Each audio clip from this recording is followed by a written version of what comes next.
In the name of Christ, who calls us. Amen.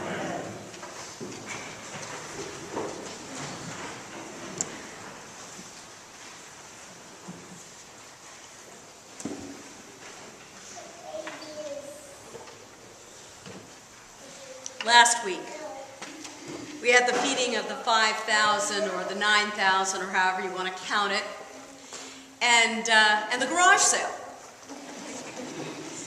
And they were really wonderfully parallel experiences, that incredible abundance and generosity that came when people responded faithfully to Christ's call. This week, we have a storm and some tough decision-making on the part of our vestry.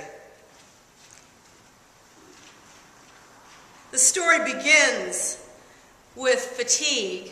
It had been a long day. They were tired in the first place. They went to a lonely place to rest, but they wound up feeding and ministering and healing to thousands of people.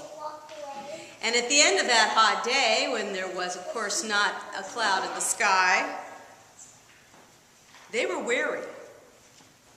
And Jesus accommodates this and sends the disciples off. And he says, I'll take care of the crowds. You guys, you just go on ahead in the boat, and I'll be along. And Jesus steals away when the crowds are gone and finally gets his time of prayer and rest. In the meantime, though, the disciples, who are on a little bit of a high, having just participated in this amazing event where all these people got fed, and yet tired, are in a boat facing a huge storm. Not fun to be a small boat on big water.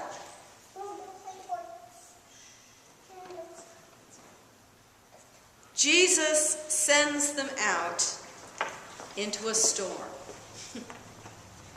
Doesn't seem very nice after all they've done. But it's part of this really interesting pattern. You know, Matthew's gospel begins focusing on Jesus and Jesus' identity. And then he calls the disciples, and then he does a great big chunk of teaching. And then these two rather startling miracles happen.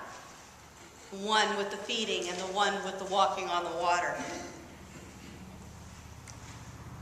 It is as if he is taking the disciples along on this journey and saying, this is what it means to follow me. There's all kinds of fear in this story and in the story of Elijah. There's the fear of danger. Elijah, by the way, the backstory on that really terrific tale is that Elijah has just called down fire from heaven and humiliated all the prophets of Baal and their wicked queen Jezebel. And she's not happy. And when Jezebel isn't happy, nobody's happy. And so, despite this amazing victory, Jezebel purposes to kill Elijah, and Elijah is fleeing for his life. He starts out fleeing for his life. And then she just makes him want to die. He runs away, and then he gets to a point where he realizes he doesn't even want to live. And he is in despair at the beginning of this reading. So Elijah is dealing with fear. He says, you know, I'm the only one who cares about this. I've been faithful. Now everything's gone wrong. The whole thing's gone to poop in a handbasket. I quit. I'm done. And so he's dealing with fear of failure. He's dealing with loss of purpose. He's dealing with a great, profound sense of loneliness and failure. And a good deal of danger, too.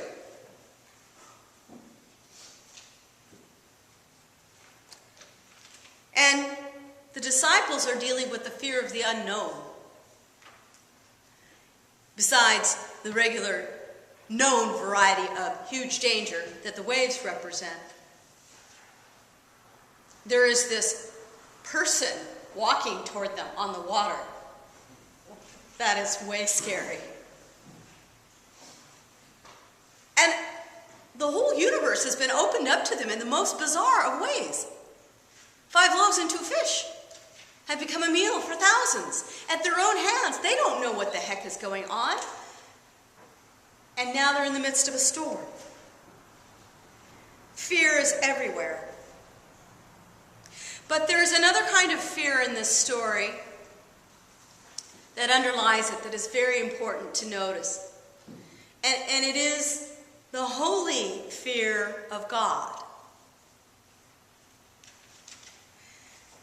It's not very popular to talk about the fear of God. We like to talk about God's love and care towards us.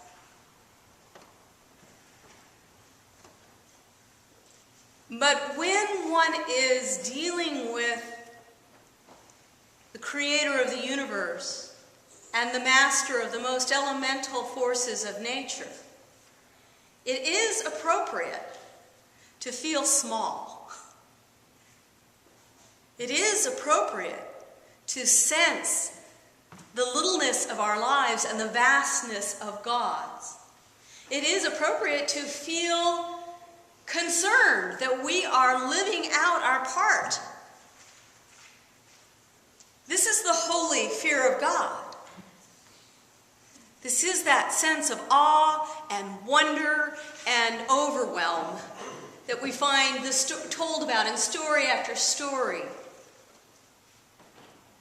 in the scriptures when people encounter God. But it's not like a fear that drives us away. We do not fear God like we fear the boogeyman. We do not fear God like we fear the storm even. Because our fear of God draws us into relationship with God, not away. Our fear of God, our understanding of God's greatness and power and miraculous goodness, though humbling, yet it is a magnet to deeper connection, relationship, and call.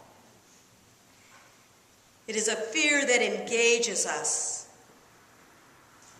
and causes us to become aware of our very small but very real place in the world and are called to be stewards of our lives. This fear makes every storm an invitation.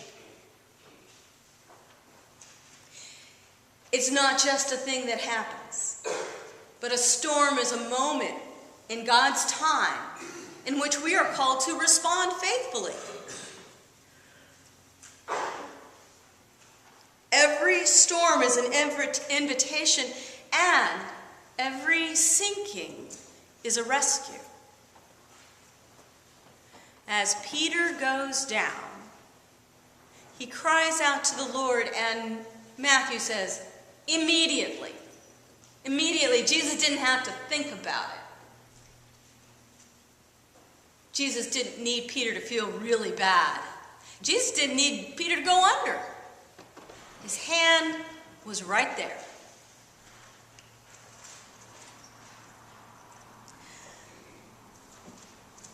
Sometimes discernment is about going out into the desert. It is about what I've been doing before is not working, and I have to figure out what will work. And I have to confront my fears, and I have to be in an unknown place for a while. And the story of Elijah has all kinds of dramatic things happen, kind of as a way of pointing out that God is not like the pagan gods. That's sort of the point of the he's not in the fire, he's not in the wind thing.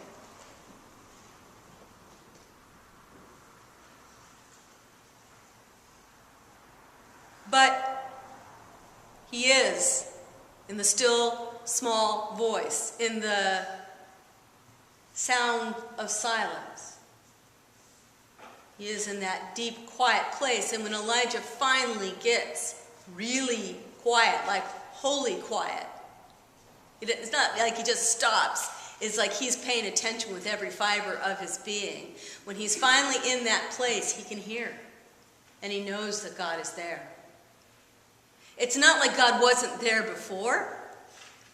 But until we can hear the sound of that silence, we can pretend we have these blinders that prevent us from seeing what is there all along. And all of a sudden, that awesome wonder, that real fear of God that brings not despair but hope, washes over Elijah, and he knows what to do. Sometimes discernment is like that. And sometimes discernment, knowing God's purpose and will for us and aligning ourselves to it, means just getting out of the dang boat in a storm. It means, I don't know what the heck I'm doing here, but I'm going to trust you, Jesus, because here you are.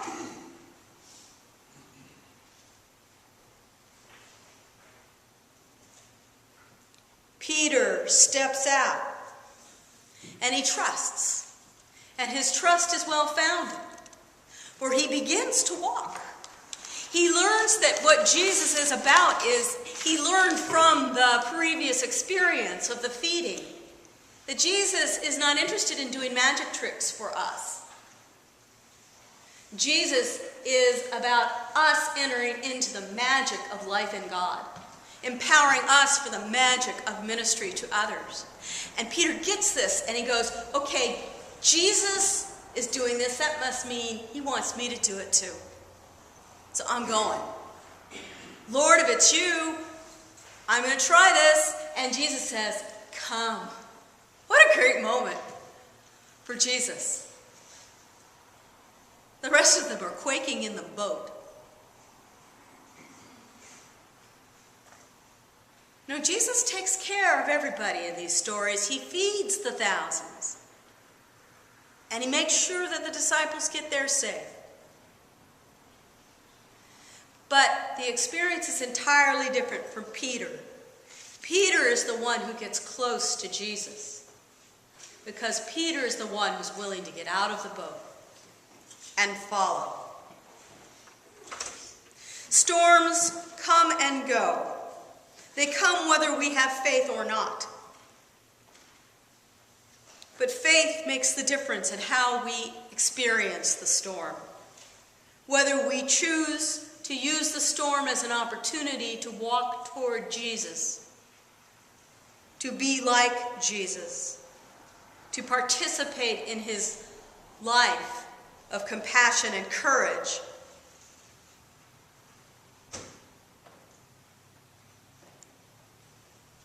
And this is our moment too. Not just the vestry who meets tomorrow night to step out of a boat one way or another, but all of us. The invitation in this storm is for all of us, not to passively wait it out, but to listen for the call and the opportunity for faith, whatever that is for you or for me. And trust in the Holy One, who is the Lord of the chaos, who will make purpose and meaning for us in the midst of it, however it goes. And we'll be there if we start to sink. Amen.